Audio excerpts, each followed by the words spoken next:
আমরা মেয়েরা ভালোবাসার কাঙাল।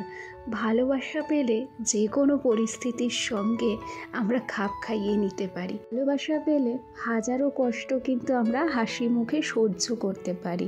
একটু ভালোবাসা পেলে কোনো কষ্টকে আমাদের মতো মেয়েদের কাছে যেন কষ্ট বলে মনেই হয় না, তাই না বলো? কে কে আমার সাথে একমত অবশ্যই কমেন্টে জানিও। চলো, অনেক গল্প অনেক কথা হবে তো তোমাদের সঙ্গে। তার আগে নিজের পরিচয়টা দিয়ে নিই। নমস্কার, কেমন আছো সবাই? আশা করছি সবাই ভালো আছো, আর আমরাও বেশ ভালো আছি। আমি রিমি। আজকে আমার আরও একটি নতুন ব্লগে তোমাদের সবাইকে অনেক অনেক স্বাগত জানাই। দিন পাল্টেছে, যুগ পাল্টেছে, সময় পাল্টেছে, তার সাথে সাথে না সব কিছু পাল্টে গেছে। আগে দেখবে ভালোবাসার একটা আলাদা মূল্য ছিল, তবে এখন আর ভালোবাসার মূল্যটা তেমন কারোর কাছে নেই। টাকা পয়সার গুরুত্ব আগে খুব কমই ছিল, তবে এখন টাকা পয়সার গুরুত্ব যতটা বেড়েছে দৈনন্দিন জীবনে, সেই সাথে জানো তো মানুষের মূল্যটা কমে গেছে। আগে যখন অনেক বছর আগে, মোটামুটি ধরো 10 বছর আগে, তখন না একটা আলাদা রকম মানুষের সঙ্গে মানুষের সম্পর্ক ছিল, যেই সম্পর্কটা এখন আর নেই। আগে কত কিছু করেছি একসাথে, সবাই মিলে কত আনন্দ করেছি। এই যবে থেকে ফোনটা হাতে এসেছে, তবে থেকে আমরা আরও ওভার স্মার্ট হয়েছি, তবে থেকেই না মানুষের সঙ্গে মানুষের সম্পর্কটা একটু হলে বলবো না, অনেকটা অন্যরকম হয়ে গেছে। অনেকটা, যেখানে আগে মানুষের বিপদে আপদে সবাই ছুটে যেত, এখন দেখবে মানুষের বিপদে আপদে মানুষের ছুটে যাওয়ার প্রবণতা অনেক কম থাকে। আর তাছাড়া খেলাধুলার একটা প্রবণতা ছিল, সেটাও কমে গেছে। সব কিছুই যেন কেমন উল্টো পাল্টা হয়ে গেছে, তাই না? কোনো কিছুতেই আমরা যেন আর খুশি আনন্দ খুঁজে নিতে পারি না, কেমন যেন আমাদের জীবনটা এই ফোনের মধ্যেই বন্দি হয়ে গেছে। যখন আমাদের হারিকেনের আলো ছিল, আমাদের বাড়িতে যখন কারেন্ট ছিল না, গ্রামের দিকে তো এই সেদিন কারেন্ট এলো, তখন হারিকেনের আলোয় চারিদিক আলোকিত হয়ে থাকতো। বিশ্বাস করো, ক্লাস 9 পর্যন্ত আমি হারিকেনের আলোতেই পড়েছি, তখন যেন সব পরিষ্কার দেখতে পেতাম। তবে এখন দেখেছো, সময়ের সাথে সাথে যখনই কারেন্টের আলো এলো, আমরা এতটা কারেন্টের আলোতে অভ্যস্ত হয়ে গেলাম, এখন কি আমরা হারিকেনের আলোতে দেখতে পাবো? কিন্তু সেই সময় হারিকেনের আলোর একটা আলাদা আনন্দ ছিল, একটা আলাদা গুরুত্ব ছিল। সেই সব দিনগুলো সত্যি এখন ভীষণ মিস করি জানো। এই যে ঝড়ের সময় দৌড়ে আম কুড়োতে যাওয়া, ঝড়ের সময় আমরা খেলা করতাম, হই হুল্লোড় করতাম, বৃষ্টির সময় দৌড়ে দৌড়ে রাস্তা দিয়ে খেলতাম, এসব দিনগুলো এখন অতীত। আমাদের ছেলেপিলেরা এরকম এনজয় করে, এরকম আনন্দ করে না। আমরা আমাদের নিজেদের সুবিধার্থে, নিজেদের স্বার্থে ওদের হাতে ফোন দিয়ে রাখি। আমরা যে নিজেরাই ওদের কতটা ক্ষতি করি সেটা কিন্তু এখন বুঝতে পারছি না, সেটা হয়তো আরও কিছুদিন পরে গিয়ে বোঝা যাবে। যাই হোক, আরও অনেক গল্প অনেক কথা হবে তোমাদের সঙ্গে। তার আগে কাজ সম্পর্কে তো কিছু বলেনি। দেখেছিলে আমাদের গাছের আমগুলো কি সুন্দর হয়েছে? আমগুলো তো বেশ বড় বড় হয়ে গেছে। পয়লা বৈশাখের দিন আমার বোন এসেছিল, মাসির মেয়ে, সে না আমার কাছে আবদার করেছিল যে দিদি তোদের গাছের একটা আম দিয়ে আমাকে। সত্যি কথা বলি, আম গাছটা তো আর আমার নয় যে আমি চাইলেই ওকে ওখান থেকে একটা আম ছিঁড়ে দিতে পারবো। তা আমি বলেছিলাম যে আমি পারবো না এখান থেকে তোকে আম ছিঁড়ে দিতে, তুই পারলে আমার শাশুড়ি মায়ের কাছে থেকে চেয়ে নে, যদি তিনি দেয় তবেই আমি তোকে আমটা দিতে পারবো, তাছাড়া দিতে পারবো না। আসলে সব জায়গায় তো আর নিজের জোর খাটে না, তাই না? কিছু জিনিসের উপর অন্যের কর্তৃত্ব থাকে, আর সেই কর্তৃত্বটাকে কিন্তু আমাদের মেনে নিতে হয়। অনেক কিছু চাইলেও আমরা করতে পারি না, কেন কি আমরা ওই বাড়ির বউ।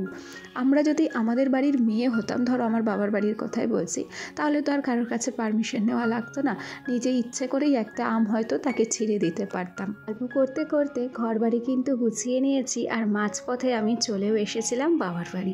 আর এখানে দেখো যে গ্রামের পরিবেশ, আর সেই সাথে মেঘ হয়েছে, আর চারিদিকের প্রকৃতিটা কত সুন্দর লাগছে, সেটাই কিন্তু তোমাদের সঙ্গে আমি একটু শেয়ার করলাম ছোট্ট করে।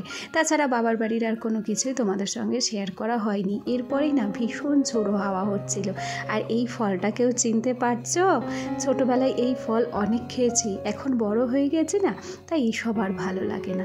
আতাটা কি দারুণ পেকেছে, আর এটা যে ভাঙলে এতটা মিষ্টি হবে আমি খাইনি, তবে যারা খেয়েছে তারাই বলেছে। সংসারকে আমরা সবাই ভালোবাসি, আমরা সব মেয়েরা একটা সুন্দর সংসার সাজাতে চাই, তবে একটা সংসার কখনো একার প্রচেষ্টায় গড়ে ওঠে না, হাজব্যান্ড ওয়াইফের যৌথ প্রচেষ্টায় একটা সুন্দর সংসার গড়ে ওঠে, তাই না?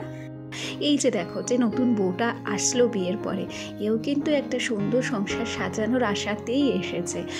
সুতরাং ভালো মন্দ খারাপ সমস্ত পরিস্থিতি কিন্তু আমাদের সবাইকেই মানিয়ে নিতে হয়। আর সংসার মানেই একটা ভালো লাগার জায়গা। তবে সংসারে যেমন সুখ থাকে তার পাশাপাশি দুঃখও থাকে, সংসারে যেমন শান্তি থাকে তার পাশাপাশি অশান্তিও থাকে। সব কিছু মানিয়ে গুছিয়ে ভালো মন্দটাকে মিশিয়ে ভালো মন্দের ভেতর থেকে ভালোটাকেই বেছে নিয়ে আমাদের কিন্তু চলতে হবে। গল্প করতে করতে তোমাদেরকে বাসি বিয়েটা একটু দেখিয়ে দিলাম। আর ওদিকে জানো, এখানে এসে আমার 3-4টে বান্ধবী পাতানো হয়ে গিয়েছিল। আসলে আমি না মিশতে ভীষণ পছন্দ করি, যে আমার মনের মতো হয় তার সাথে যেন আমার সম্পর্কটা একটু আলাদা রকমেরই হয়ে থাকে। আমার বরকে বললাম যে দাঁড়িয়ে রয়েছে আমার বর, তুমি তো দেখতে পাচ্ছ, তোমার তো দেওর হয়, দাও হলুদ মাখিয়ে দাও। আমার বরকে তারা হলুদ মাখিয়ে দিয়েছিল, সেটাই আমি খুব এনজয় করছিলাম। তবে জানো তো, এই যে জীবনের প্রত্যেকটা ছোট ছোট মুহূর্ত কিন্তু উপভোগ করা উচিত। তবে আমরা যারা এই দৈনন্দিন ব্লগের সঙ্গে যুক্ত হয়েছি তাদের জীবনটা কিন্তু ক্যামেরার এপার আর ওপার হয়ে গেছে, তাই আমরা এই ছোট্ট ছোট্ট আনন্দগুলোকে উপভোগ করতে পারি না। সেই ক্যামেরার মধ্যে থেকেই পুরো আনন্দটা আমাদের উপভোগ করতে হয়। কেমন যেন আমাদের জীবনটা ক্যামেরার জীবন হয়ে গেছে। এই যে এখানে কত আনন্দ হচ্ছিল, আর দেখো আমি কিন্তু ক্যামেরা নিয়েই দাঁড়িয়েছিলাম। বর বউ নানান রকম স্টাইলে ছবি তুলছিল। তবে আমাদের সময় না এরকম স্টাইলে ছবি তোলা ছিল না, এত দামি ক্যামেরাও ছিল না। হ্যাঁ, ছাতা ফোটানো ক্যামেরা ট্যামেরা সবই এসেছিলো বিয়েতে। তবে দুর্ভাগ্যবশত একটা বিয়ের ক্লিপও আমার কাছে নেই যে আমার বিয়ের ছবি কিংবা আমার বিয়ের ভিডিও তোমাদেরকে শেয়ার করতে পারবো। চলো এ পর্যায়ে এই যে প্যান্ডেলটা দেখো, এই প্যান্ডেলটা না আমার কাছে নতুন লাগলো না, এই প্যান্ডেলটা আমার কাছে লাগলো সেই পুরানো দিনের প্যান্ডেলের মতো। হিসেব করে দেখো, আজ থেকে 10-15 বছর আগে এইরকম রড লাইট দিয়েই কিন্তু প্যান্ডেলের প্রচলন ছিল। অনেক বকবক করেছি, তবে আমি যে কেমন সাজলাম, কী শাড়ি পরলাম সেটা তো তোমাদের সঙ্গে শেয়ার করা হলোই না। এই যে পুজোর সময় যে বালুচুরি শাড়িটা নিয়েছিলাম, সেই বালুচুরি শাড়িটাই আমি সুন্দর করে পরেছিলাম। আর নিয়েছিলাম একটা জিমিচু ব্লাউজ, সেই জিমিচু ব্লাউজটা পরেছিলাম। ব্লাউজটার কালেকশানটা না খুব সুন্দর ছিল জানো, আর ব্লাউজের দামটাও ছিল খুব কম দাম, মানে ধারণার বাইরে। চলো এই পর্যায়ে এই যে দেখছো, এটা হচ্ছে একটা ননদি বলবো, কেন কি এটা আমার বরের বন্ধুর বোন, সুতরাং আমার ননদি হয়। ওর সঙ্গেও আমার ভীষণ জমে গেছিলো, ওর ছবিটাও একটু তুলে নিলাম। আর এদিকে দেখো সবাই নাচানাচি করছে। আর ওই যে বলবো আমাদের জীবন ক্যামেরার এপার ওপার, তাই দাঁড়িয়ে দাঁড়িয়ে ক্যামেরা করছিলাম। হ্যাঁ আমি নেচেছিলাম, তবে আমি যখন নেচেছিলাম তখন ক্যামেরা করে দেওয়ার মতো কেউ ছিল না। সবাই খুব আনন্দ করছিল, আর এখানে আমিও কিন্তু ভীষণ আনন্দ করেছিলাম। আর এই লোকজনগুলো এত ভালো ছিল, কেউ আমাকে দাঁড়াতেই দিচ্ছিল না। কি সুন্দর সবার সাথে আমি যে নাচছিলাম সেটা আর তোমাদের সঙ্গে কিন্তু শেয়ার করতে পারিনি। আর এই যে লাফিয়ে লাফিয়ে নাচছে, এটা কিন্তু আমার বর নাচছে।